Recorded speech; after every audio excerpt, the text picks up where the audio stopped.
Am I the jerk for refusing to continue providing free childcare for my stepdaughter?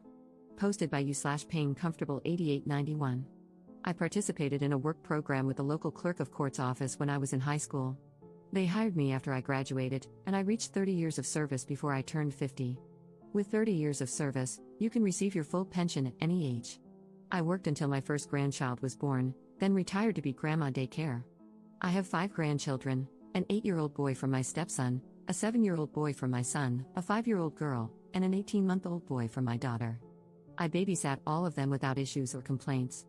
I still care for the 18-month-old Monday through Friday and watch the older ones during the summer and school holidays. My stepdaughter and her boyfriend have been non-stop drama since before their baby was born. When she was 10 weeks pregnant, they gave me a 3-page list of rules for babysitting. They said if I didn't sign it, I wouldn't be allowed to babysit. I told them I understood their need to do what was best for their baby and assured them there would be no hard feelings if they made other childcare arrangements. Some rules were almost understandable, but most were downright ridiculous, and none of them were going to work for me. I don't remember all the rules, but here are some examples. I couldn't take the baby anywhere without their permission. I couldn't watch more than one additional child while babysitting. I couldn't cook. I had to provide the full name, date of birth, and address of any potential visitors for their approval before the person could be around their child. They had to know any time I had a guest over, who it was, and how long they stayed. My 9-year-old cat would have to be kept out of any room the baby might be in, even when the baby wasn't there, and I couldn't get another pet without their agreement. When she was 7 months pregnant, they returned with revised rules in an attempt to compromise. Again, I told them their expectations didn't fit with my life and encouraged them to find other childcare. 2 days after my stepdaughter returned to work, she called and asked if I could watch Cullen the next day. I agreed but made it clear I would provide safe, appropriate care based on my judgment, and wouldn't tolerate complaints or accusations of violating their rules. I wanted it to be very clear that I wasn't agreeing to any of their conditions. My stepdaughter was fine when she dropped Cullen off and picked him up, but I felt like she interrogated me every time. It was tolerable, but her boyfriend was downright rude.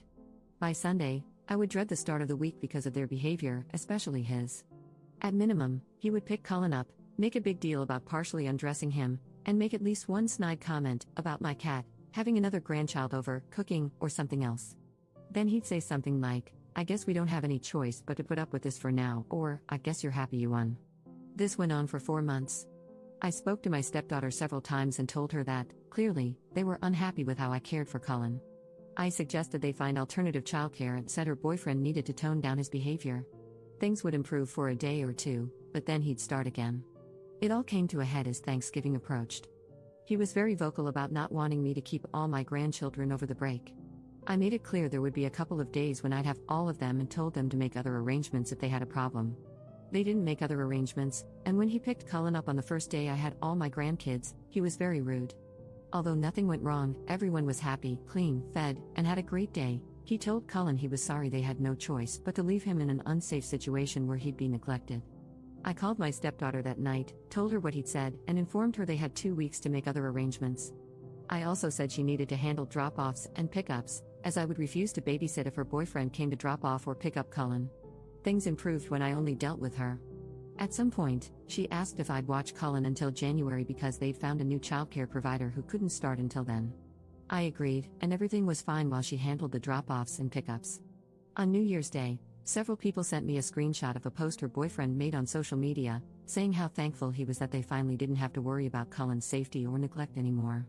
He didn't name me or accuse me directly, but anyone who knows us knew I had been keeping Cullen. The post was clearly directed at me. I was just happy it was over. On Friday, she called and said their new childcare provider told her Cullen wasn't a good fit and couldn't return on Monday. She asked if I'd start babysitting him again. I told her I was sorry for their situation but didn't feel comfortable keeping him anymore. My husband and stepson think I should agree, provided Amanda handles drop-offs and pickups, because they believe her boyfriend is the real issue. My stepson also commented that I'd probably be more willing to move past this if it had been a conflict with my daughter's husband. For context, my pension is about $4,000 per month, plus continued health insurance. This accounts for about 40% of our household income. Am I the jerk for refusing to watch Cullen again? Update 1 day later. First, let me address the common suggestion that Amanda's boyfriend is purposely sabotaging their childcare to trap her at home. They make roughly the same amount of money and definitely can't afford to lose half their income. I seriously doubt he wants her to stay home. Second, I would never tell my stepson to find someone else to watch his child because of a simple difference of opinion. My grandson and I have a very close bond. He's the oldest, and it would break both my heart and his if he didn't come spend his holidays and summers with me. Plus, he's a huge help with the little ones when I have them all and things get hectic. I would never be so petty as to make him, and all my other grandchildren, suffer because of an adult disagreement. I sort of asked around about why they were dropped by their new sitter so quickly. Apparently, they weren't. Amanda picked Cullen up and dropped him off both days he went, and everything was lovely. He did cry quite a bit, but they expected that to improve as he adjusted to not being held as much. My husband and stepson talked to Amanda, and she said they realized they can't afford daycare. They already made the easy changes, packing a lunch, giving up fancy coffee, etc., and his dad and her mom are both contributing about $100 per month each towards childcare. They can barely afford it, but they didn't realize you have to send everything the baby needs. I buy diapers, wipes, formula, bottles, extra clothes, etc. They just hand me the baby. They didn't realize that daycare doesn't cover all that. Also, imagine her boyfriend's surprise when he found out what the staffing ratios are in this very expensive daycare. One adult cares for 5 infants. I guess he thought someone would provide one-on-one care, along with diapers, wipes, and formula for $350 a week. My stepson relayed their almost apology. They felt overwhelmed by an infant and couldn't imagine that someone else could manage that plus other things. Cullen is going back to daycare tomorrow. Cullen's dad is selling his dirt bike, and Amanda is selling some designer clothes, handbags, and shoes to cover the cost. It'll get easier for them in 6 months when he transfers to the 1-year-old class, which is a little cheaper.